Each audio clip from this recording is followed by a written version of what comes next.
जमींदोज की गई भ्रष्टाचार की इमारत यानी ट्विन टावर की बात करते हैं, जहां पर चारों तरफ अब मलबा बिखरा हुआ नजर आ रहा है। कल दोपहर 2:30 बजे जमींदोज कर दी गई भ्रष्टाचार पर बनी हुई ये इमारत। धीरे धीरे इस मलबे को हटाने का काम भी जारी है, जिसे लेकर आज नोएडा अथॉरिटी के अधिकारी भी वहां पर पहुंचे तो सरकार ने सख्ती बरतते हुए नोएडा ट्विन टावर्स के भ्रष्टाचार में संलिप्त अधिकारियों की सूची जारी कर दी।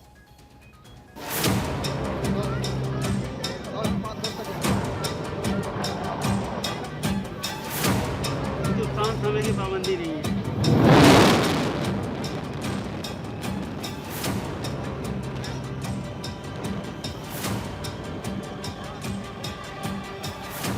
कुल 26 अधिकारियों की सूची जारी की गई है, जिस पर जांच कमेटी की रिपोर्ट के आधार पर कार्रवाई की जाएगी। इस लिस्ट में कई आईएएस और पीसीएस अफसर भी हैं, जबकि कई अधिकारियों का निधन हो चुका है तो कई विदेशों में बस चुके हैं। समाजवादी पार्टी ने जिस ढंग से भ्रष्टाचार करके इन इमारतों को खड़ा किया गया था, उनको हमने जमींदोज कर दिया है। ट्विन टावर दोनों गिर गए हैं। इसके बाद जांच के दायरे में जो भी आएगा निष्पक्ष जांच होगी और जो भी जांच के दायरे में आएगा उसके खिलाफ कड़ी कार्रवाई होगी।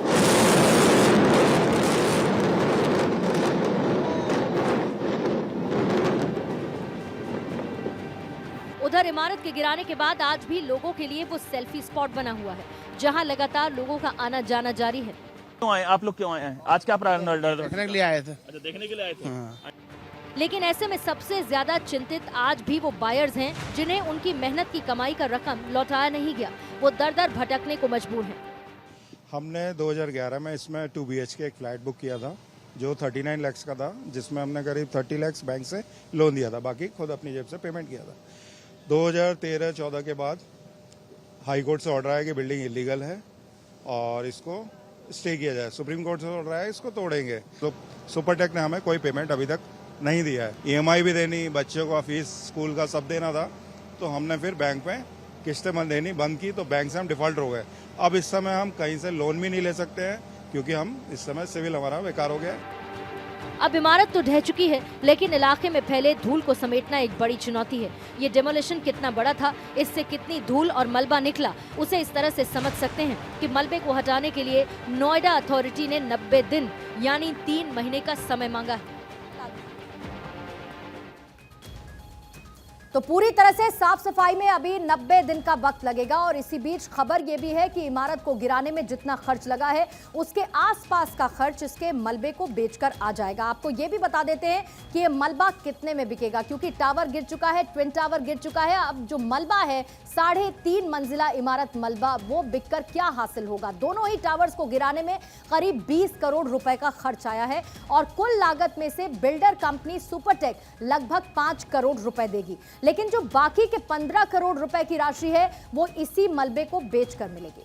करीब 60,000 टन मलबा दोनों ही टावर से निकलेगा और मलबे से जो लोहा निकलेगा उसकी करोड़ों में कीमत है और उससे ये कमाई की जाएगी। अनुमान ये लगाया जा रहा है कि 7,000 टन के करीब लोहा इसमें से निकल सकता है। 7,000 टन लोहे की कीमत 55 रुपए प्रति किलो के हिसाब से अगर आप जोड़ेंगे तो ये 38 करोड़ होगी। और ट्विन टावर को जमींदोज करने में 3700 किलोग्राम बारूद का इस्तेमाल हुआ था, जिसे जगह जगह होल्स में फिट कर दिया गया था और उसके बाद महज 12 सेकंड के अंदर ये ट्विन टावर जमींदोज हो गया था। आइए आपको ये भी बता देते हैं कि नोएडा ट्विन टावर्स के भ्रष्टाचार में शामिल जिन 26 अधिकारियों की सूची जारी की गई है, उनके नाम क्या है, जिसका इंतजार हर किसी को था। सबसे पहला नाम मोहिंदर सिंह का है। आप रिटायर्ड सीईओ नोएडा के हैं। इसके साथ ही SK Dwivedi retired CEO Noida के हैं। RP अरोड़ा रिटायर्ड अपर सीईओ नोएडा, उनका भी नाम इसमें शामिल है। इसके साथ ही यशपाल सिंह रिटायर्ड विशेष कार्याधिकारी। 5वां जो नाम है वो स्वर्गीय मेहराजुद्दीन रिटायर्ड प्लानिंग असिस्टेंट थे और ऋतुराज व्यास का नाम, जो कि सहयुक्त नगर नियोजक, वर्तमान में ये यमुना प्राधिकरण में प्रभारी महाप्रबंधक के तौर पर काम कर रहे हैं। इसके साथ ही 7वां नाम है इसमें SK मिश्रा का, जो कि रिटायर्ड नगर नियोजक है। 8वां नाम है राजपाल कौशिक का, जो कि रिटायर्ड वरिष्ठ नगर नियोजक हैं। 9वां नाम इसमें शामिल है त्रिभुवन सिंह का, जो कि रिटायर्ड मुख्य वास्तुविद नियोजक हैं। और 10वां नाम है शैलेंद्र कैरे का, ये रिटायर्ड उप महाप्रबंधक ग्रुप हाउसिंग के हैं। इसके साथ ही बाबूराम का भी नाम इसमें शामिल है, जो कि रिटायर्ड परियोजना अभियंता हैं, इंजीनियर हैं। साथ ही TN Patel retired planning assistant, वो भी इस पूरे भ्रष्टाचार में लिप्त थे। बीए देव पुजारी, रिटायर्ड मुख्य वास्तुविद नियोजक, वो भी भ्रष्टाचार में लिप्त थे। इसके साथ ही श्रीमती अनीता का भी नाम है, जो कि प्लानिंग असिस्टेंट थी और अभी वर्तमान में उत्तर प्रदेश राज्य औद्योगिक विकास प्राधिकरण में इनकी तैनाती कर रखी है। इसके साथ ही N K Kapoor, retired associate architect, और साथ ही मुकेश गोयल, नियोजक सहायक, जो कि वर्तमान में अभी प्रबंधक नियोजक के पद पर गीडा में कार्यरत हैं। और इसके साथ ही प्रवीण श्रीवास्तव का नाम भी इन भ्रष्ट लोगों की सूची में शामिल है, जो कि रिटायर्ड हैं और सहायक वास्तुविद के तौर पर काम करते थे। ज्ञानचंद, जो कि रिटायर्ड हैं लेकिन विधि अधिकारी के तौर पर काम करते थे। इसके साथ ही राजेश कुमार, जो कि रिटायर्ड हैं लेकिन विधि सलाहकार के तौर पर काम करते थे। जो 20वां नाम है वो है स्वर्गीय डीपी भारद्वाज का। ये प्लानिंग असिस्टेंट थे और उसी के तौर पर ये काम करते थे। इसके साथ ही श्रीमती विमला सिंह, जो कि संयुक्त नगर नियोजक है। इसके साथ ही विपिन गौड़ का नाम है, रिटायर्ड महाप्रबंधक, और एमसी त्यागी, रिटायर्ड परियोजना अभियंता। ये फहरिस्त देखिए कैसे बढ़ती जा रही है। 23 नाम मैं आपको बता चुकी हूँ। 24वां नाम है के पांडे का, मुख्य परियोजना अभियंता।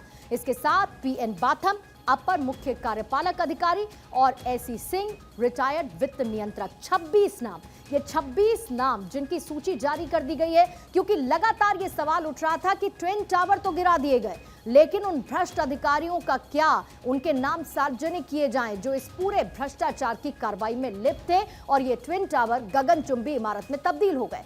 देखिए, ट्विन टावर तो गिर चुका है, लेकिन इसमें सबसे ज्यादा नुकसान उन बायर्स का हुआ है जिन्होंने अपना फ्लैट इसमें बुक कराया था। आपको यह भी बता देते हैं कि कितने बायर्स ने फ्लैट की बुकिंग की थी, उन्हें मिला क्या, क्योंकि अभी इंसाफ की लड़ाई बाकी है। अभी इंसाफ पूरी तरह से मिला नहीं है।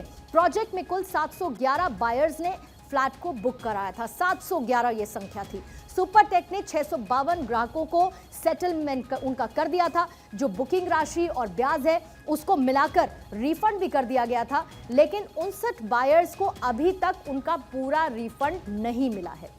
59 बायर्स सुपरटेक कंपनी के संपर्क में हैं।